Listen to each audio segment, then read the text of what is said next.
Universal Pictures R-rated comedy Strays is the presenting sponsor of the Lost Hans and Franz movie, a special Conan O'Brien Needs a Friend miniseries. Stick around later in the episode to hear more about what we thought of the movie. Check out Strays in theaters August 18th.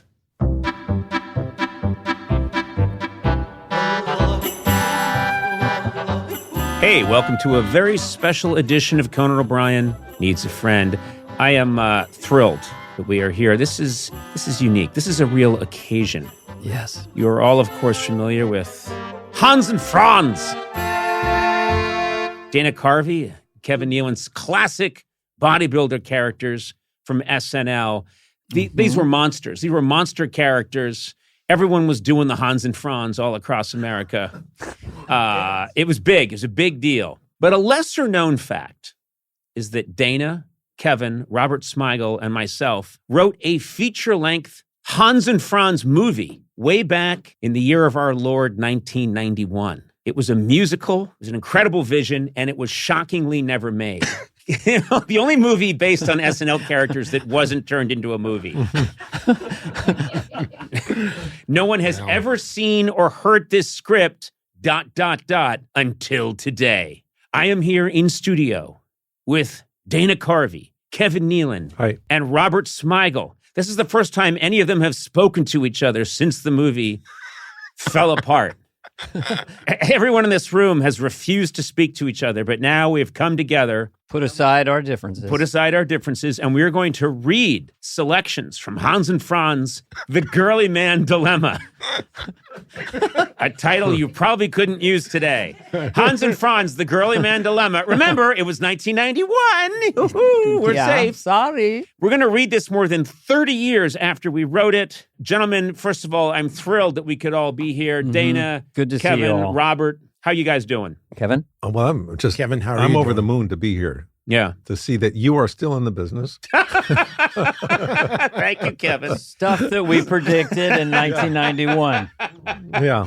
No, it's nice that we could come together. I wanted to sort of set the table first before we begin, explaining a little bit of the background of what we're doing here, okay? First of all, we're going to read this script, scenes from the movie. We're not going to read the whole movie. Thank God. The whole movie would be over 6 hours long.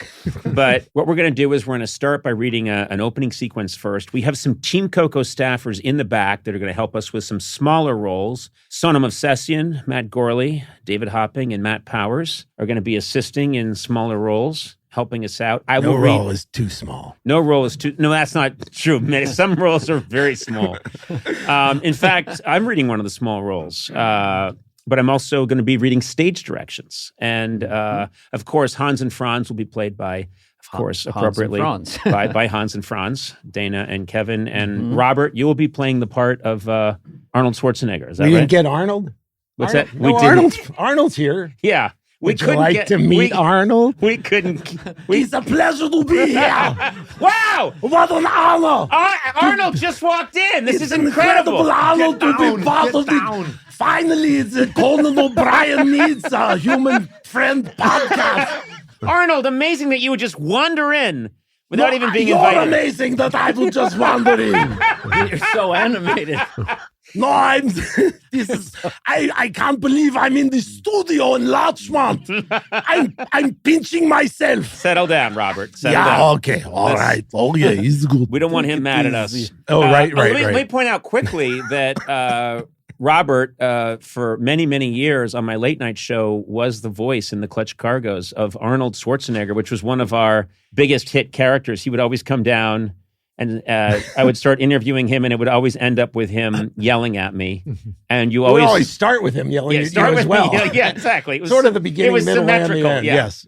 I thought you looked familiar, man. Thanks, Sitting man. thinking, Yeah. And Robert- where did this guy from? Mouth of Arnold. Robert always had, this is how low tech it was, to create a little gap in his teeth, he'd put a little piece of electrical tape Electric tape. in front of his two front teeth, and always in the middle of every bit, it would start to come off. Yeah. And then we would deconstruct it, and I'd say, Arnold, your teeth are right. Don't look! Don't It's fine. I have my gap is delicious. How would we explain this impression to like Rich Little or something? I know. No, To this anyone is our Arnold. It was I was an imprecisionist, I used to call Yes, myself. exactly. Conan, I'm a my little favorite. confused. Yeah. You said you were going to set the table. When is that going to happen? Not literally set a table. Oh, I thought we were having lunch or something, man. I'm surprised. All right, so that's what's happening is We should explain to people under 25 who Hans and Franz are. Hans and Franz, and I think we should quickly, and I know that I have my minders who are sitting in the room glaring at me that I keep this thing on the track. This is going to take place over multiple episodes. We're going to read different scenes, and we'll take you through everything. We're going to start reading the opening sequence in just a bit, but just to tell you, Hans and Franz, it was a big deal on SNL. Kevin, where did the idea come from? Because you were watching television, I believe, once, weren't you? I was in a hotel room in Des Moines, Iowa, I believe it was. We were on tour with Dana, Dennis, and me. And I was watching Up Close and Personal with Arnold Schwarzenegger. And he would talk about, what he does when he gets into town. They were asking, what do you do when you get into town? He goes, well, first I get into the nice light cotton shirt. I go out on the town. I have some fun. Then I come back to the hotel room. I get into the nice light cotton sheets, And I called Dana and I said, Dana, you got to watch this. And we were both laughing at it. And then for the rest of the tour, drove Dennis crazy. We're talking like Arnold Schwarzenegger. And it was the precision and the positivity. So Kevin told me that. I laughed. And it became a poem we did ad nauseum. It's like, you get to the hotel, you do the stairs, you get a nice light sweat, you take a nice warm shower, you put on a light white cotton shirt, and you're ready for the evening. Yeah, you're ready. It always went to you're ready for the evening. Yeah, you're ready for the evening. It's all the preparation. So you two are doing this back and forth, and then eventually this becomes Hans and Franz, these two characters who want to pump you up. And Arnold's cousins. Arnold's cousins, and they're constantly talking about Arnold Schwarzenegger, and became a very popular but also SNL sketch. Very defensive. Yes. Yeah. And they try to cut people down before they mock them. Well, they're paranoid and delusional and aggressive. What was it now? Believe me now and hear me later. Hear me now. That was Kevin's. Hear me now and believe me later. If you think you're so smart, why don't you come and do what we do? No way, it's not going to happen. Yeah, they're on a cable TV show with like 3 viewers, and they're threatening them, and they never show any feats of strength or lift anything. So let me tell you something. If you doubt this, we can very easily come to your house, and you'll see in the script Dana and I never laughed more than we were writing these characters for hours because they were just so fun to do. So then you guys, and we'll talk about this how it came about, but we just did, didn't we? No. Those are the characters. Then there was the idea for the movie. Right. That was way later. It was several years later, and I think you guys talked to Robert, and Robert talked to me, and we agreed we would try and write this thing. So let's take you now. I think we should begin. Let's just do a scene, see what happens. Yeah. I don't know if we can follow I'll read that. the stage directions. Okay. And this just remind me, am I Franz? And he is Hans, right? It's been a while.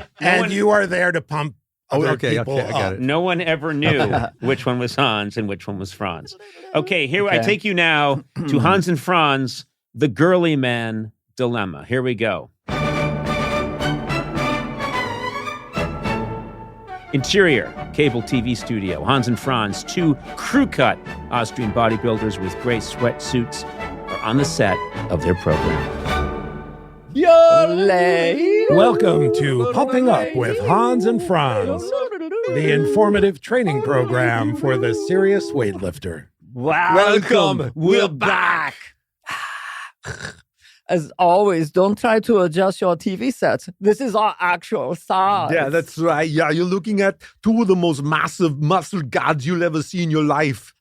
Yeah, because I am Hans. And I am Franz. And we want to pump you up. We followed the message of our cousin, the greatest bodybuilder in the world. Yeah, maybe you've heard of him. Arnold Schwarzenegger. As they continue, occasionally cut to glazed, indifferent cameramen and technicians, all out of shape. Hear me now and believe me later. We could easily grab your love handles and stress them around you like a bag so you can carry yourself out to the garbage. Cut to cue card man holding a card reading, yeah, because that's where trash like you belongs. Yeah, because that's what trash like you belongs. Interior, a bedroom, same. Rob Lowe, as his character from Wayne's World, is in bed with a woman. She holds remote control. Wait a minute. Keep it on this for a minute. Interior, studio, same. All right, let's bring out our guest. Helmet, a flabby, shirtless Austrian man joins Hans and Franz. He appears painfully resigned. This is Helmut, a typical person. How many is what you would become if you're lazy? Interior, Rob Lowe's bedroom, same. Nah, this sucks. He flips to another channel. Exterior, ugly white brick apartment building. The next morning. Interior, Hans and Franz's studio apartment, same. A cuckoo clock wakes up Hans and Franz asleep in their bunk beds. Several Arnold posters hang from the walls. Many framed signs with slogans, no pain, no gain. If it doesn't hurt, it doesn't help. Believe me, etc. Music, cheerful, morning. Hans slides out of the top bunk, stepping into Franz's hand stirrups. They are in their pajamas and weight belts. Bathroom door. Hans is knocking to come in. Come on, Franz. Interior bathroom. Franz is flexing in front of the mirror. Exterior bathroom. Let's go. There are some other people in this house that need to flex. Interior living room. Later, Hans is watering and berating a sickly plant on the windowsill. Come on, you lazy geranium. Or whatever that's called. Grow! Look how scrawny you are. Yeah, I could very easily pull you out by your skinny roots. Yeah, you look more like a daisy. Is that what you want? He's yelling. They're yelling at a plant.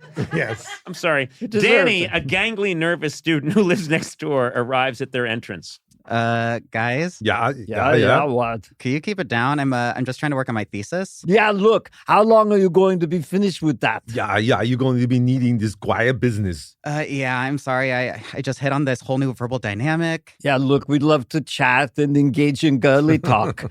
But now we have an appointment with a station manager. Interior TV executive office. Later, two young executives are seated opposite Hans and Franz. Everyone is uncomfortable. It's just that Martin Luther King is a real hero in our society. Yeah. So to describe him as flabby, He is. well, that's not the issue. What you said was offensive. English, please.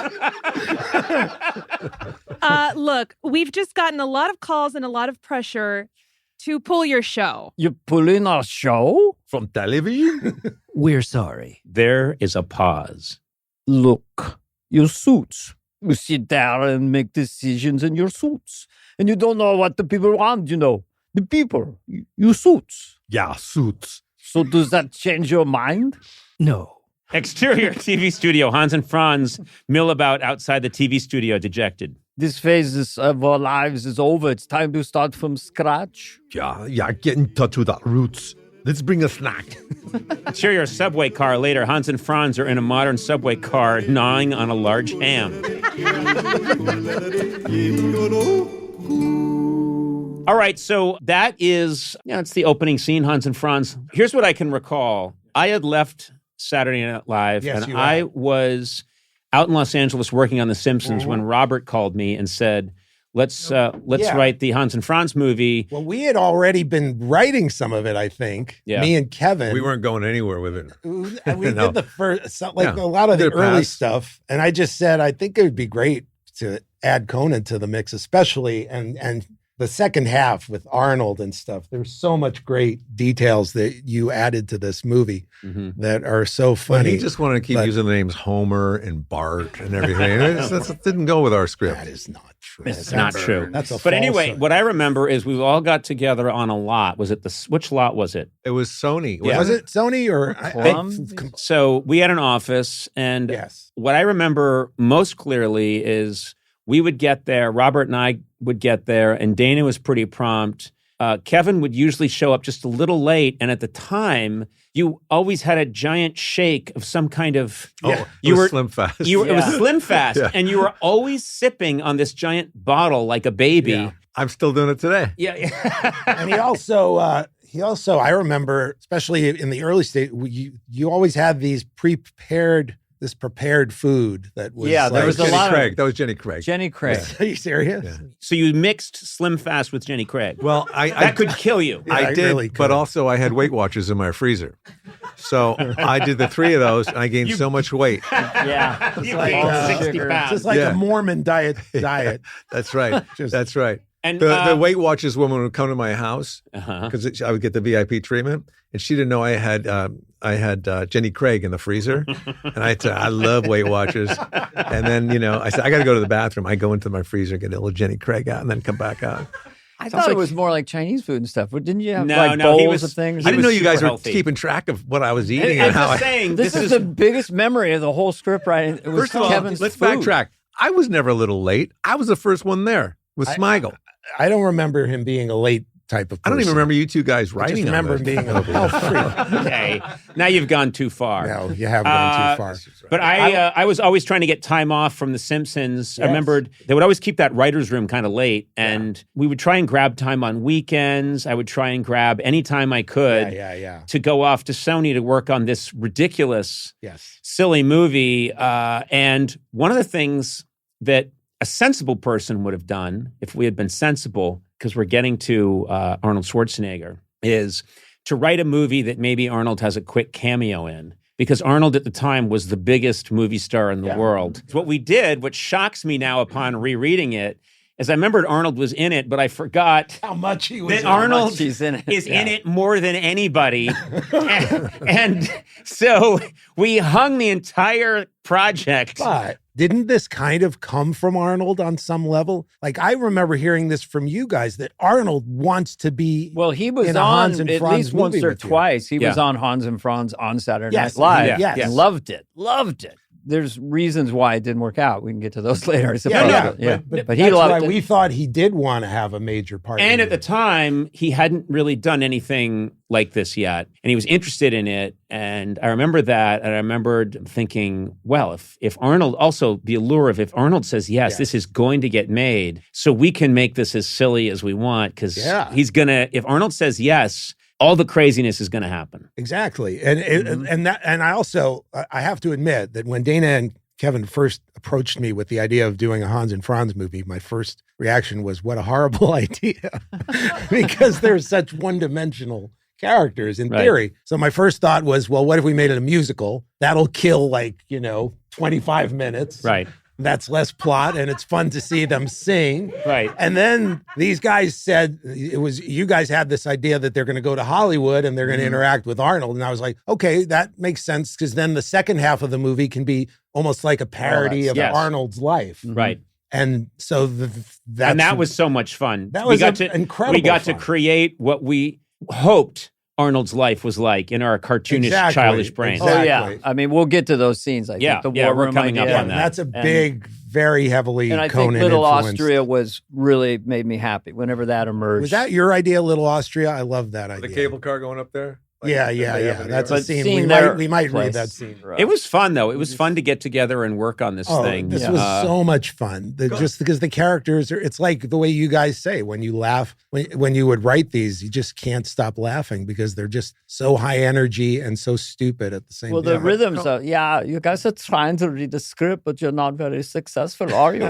Conan, also, you remember that we wrote, I mean, we all did, but we wrote at that hotel in Santa Monica, that kind of retro place. Yes, I remember that. Because I have pictures of you. I sketched of you laying on the couch playing with your shoe. Yeah, I used to take when I was thinking. I used to take off your wingtips. I used to wear jeans with old wingtip shoes from like an Army Navy store. And I would take off one of the shoes and just look at it when I was thinking. And you drew a sketch of it, which ended up in your book. In my book called I Exaggerate, My Brushes with Fame. It's available wherever fantastic books are sold. Yep. And that plug is the only reason Kevin agreed to come in. Thanks, guys. I'll see you later. We got it out of the way. You took a long time to work up to it, though, bro.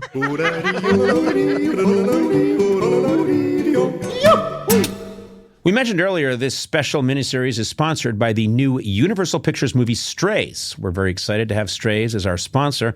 Now, Sona, I understand that you and Blake got an early screening of this movie. Yes. Tell me, what did you think? Oh, I loved it. It was awesome. I miss raunchy comedies. This is a fun raunchy comedy. It's really actually laugh Here's out what I loud was saying. funny. I saw the trailer, which looked funny. It's they're using live action dogs. Yes. And but with great comedy personalities doing the voices. Yeah. Will Ferrell plays the main dog. Yeah. Then Jamie Reggie. Foxx. Yeah. is great. Isla Fisher, who's really funny. Randall Park, who's incredible. Randall Park, who's awesome. And they're like they're the core dogs. And Will Forte is in the movie as Will Ferrell's owner. Yeah. And Will Forte is just a total douche. Such an Will asshole. Ferrell plays this character where he kind of is an innocent, like, oh my God, he loves me. But like clearly Will Forte does not love his dog at all. And it was Oh my God. It's also really smart. Some of my favorite jokes are like, at one point, one of the dogs goes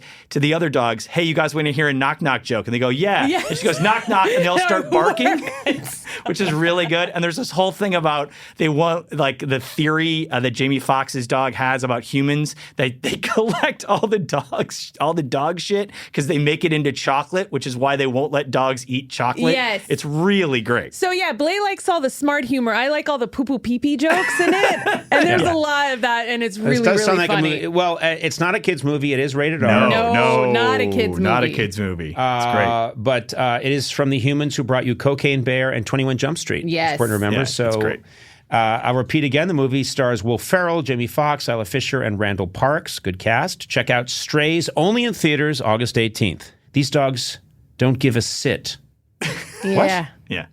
Right. I get it. All right, let's read to the next scene we're going to read, and we'll begin right now. Here we go. After losing their TV show, Hans and Franz head back to Little Austria to start humble new careers there.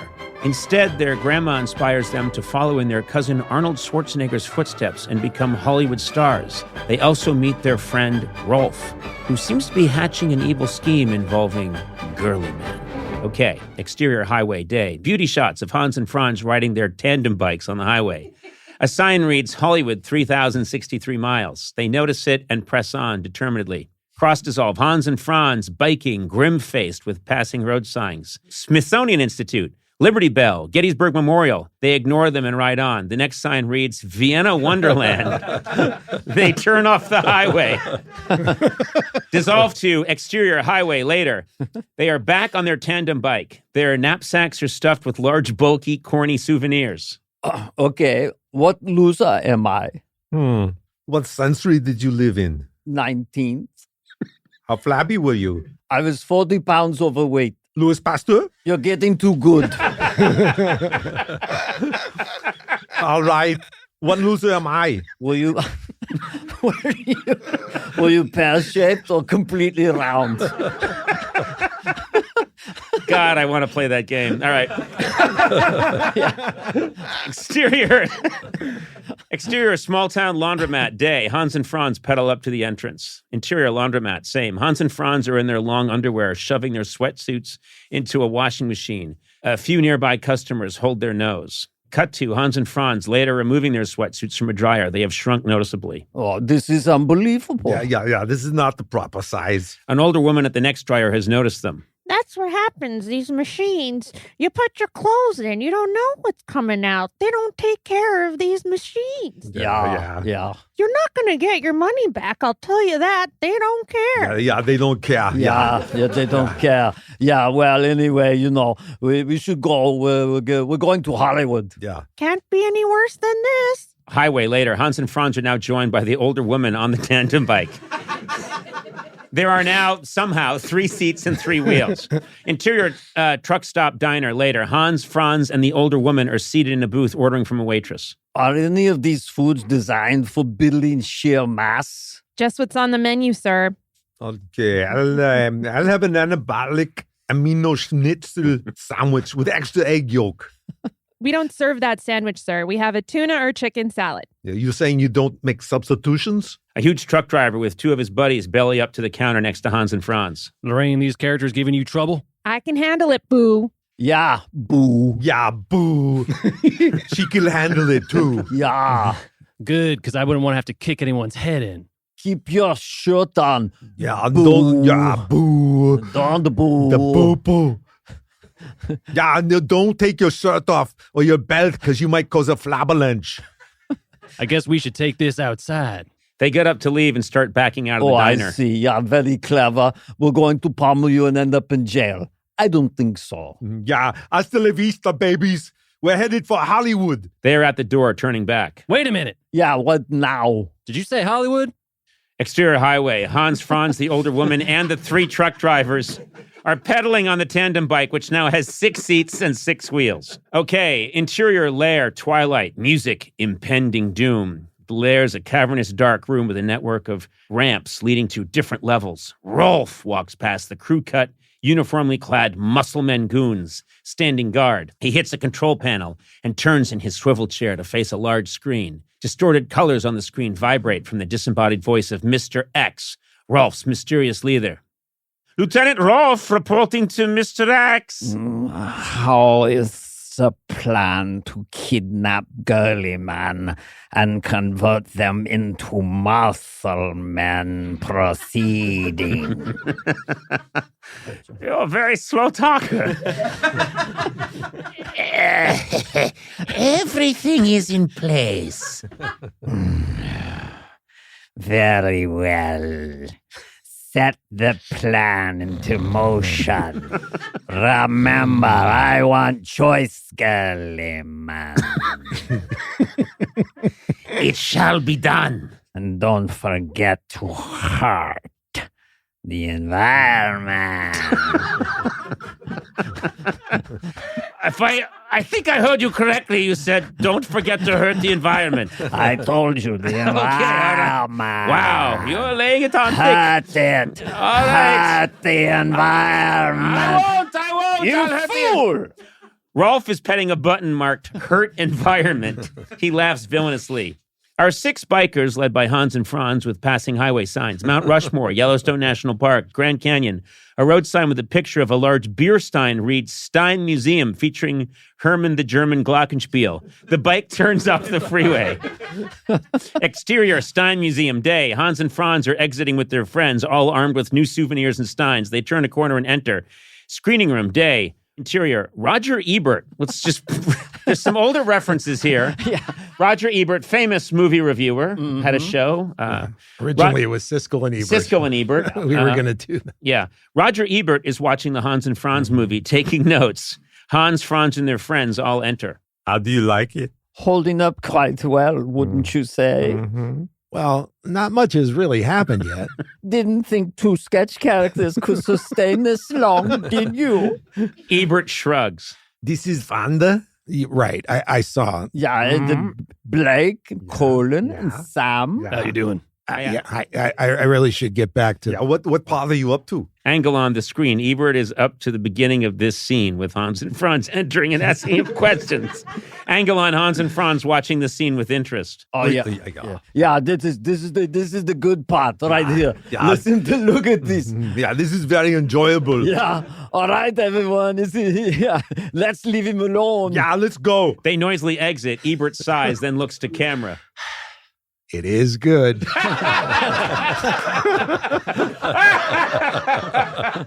Oh, man. Good Lord, that is low. Exterior highway later. The tandem bike rolls along. It now carries 10 people, including a businessman, a 10-year-old girl, and the cartoon-headed mascot from the Stein Museum. Dissolve 2, the tandem bike approaching a sign reading Entering Hollywood. Hans removes a large pin from behind his seat, disengaging Hans and Franz from the rest of the tandem bike, which splits into 8 different unicycles. The others disperse, expertly pedaling in different directions. Bye. Good luck. Goodbye. Hans and Franz. See you later. Hans and Franz wave once more, then triumphantly ride past the sign. Wow, okay, all right. That is now, Hans and Franz have arrived in Hollywood. That seems as good a place as any to stop. I completely forgot, because I really liked it now. It was a nice surprise. I completely forgot that they visit Ebert, who's reviewing. This is like my favorite reviewing thing. the movie as it's happening. Yeah. And This is, I guess, I forgot that until I looked at the script again. I always love the unicycle thing where they keep taking more and more people on the tandem bike. This part of the movie was very Pee-wee Yes. Big Adventure Yeah. influenced. Yeah.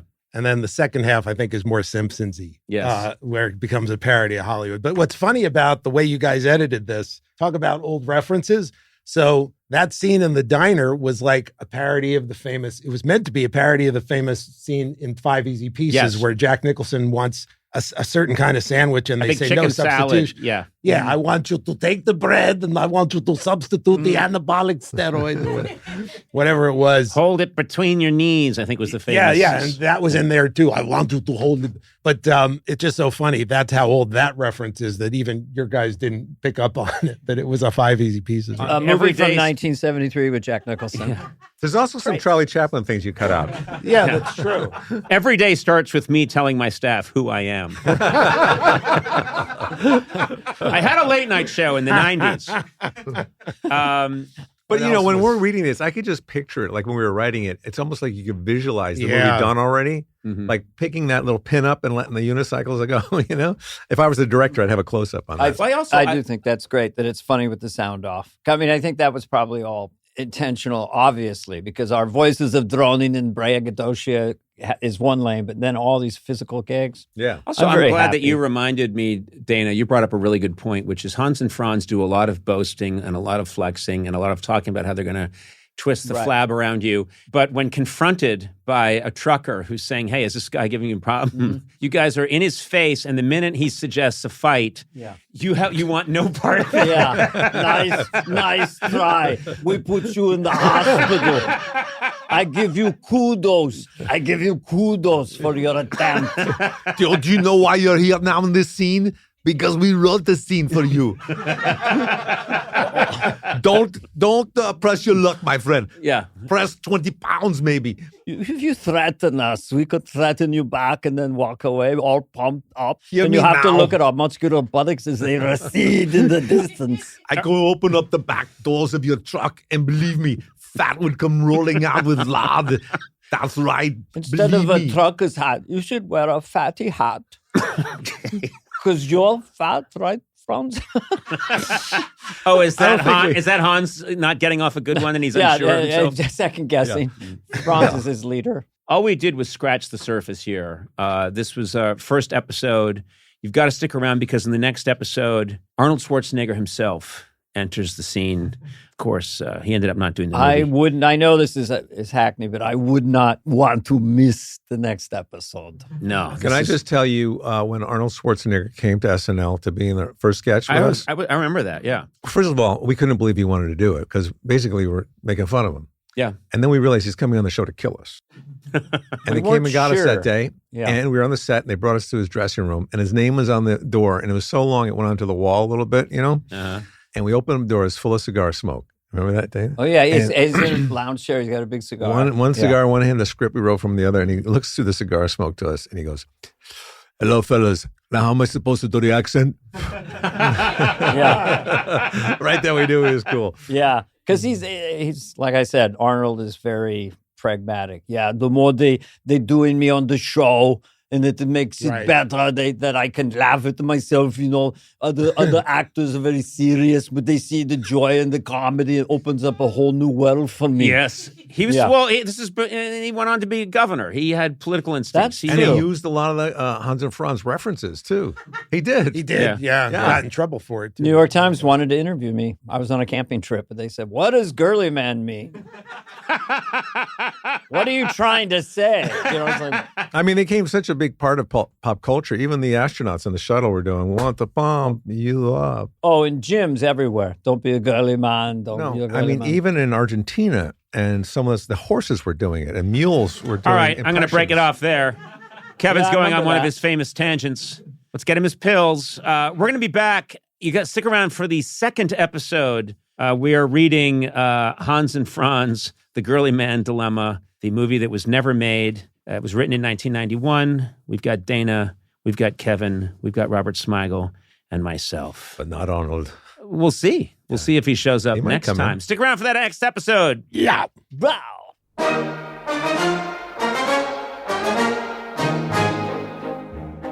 The Lost Hans and Franz movie. Written and performed by Dana Carvey, Kevin Nealon, Robert Smigel, and Conan O'Brien. Additional voice work by Matt Gorley, Sonam Movsesian, David Hopping, and Matt Powers. Produced and edited by me, Matt Gorley. Directed by Matt Powers. Executive produced by Adam Sachs, Nick Liao, and Jeff Ross at Team Coco, and Colin Anderson and Cody Fisher at Earwolf. Our supervising producer is Aaron Blair, and our associate talent producer is Jennifer Samples. Engineering by Eduardo Perez, and talent booking by Paula Davis and Gina Batista. Subscribe to Conan O'Brien Needs a Friend on Apple Podcasts, Stitcher, or wherever fine podcasts are downloaded. This has been a Team Coco production in association with Earwolf.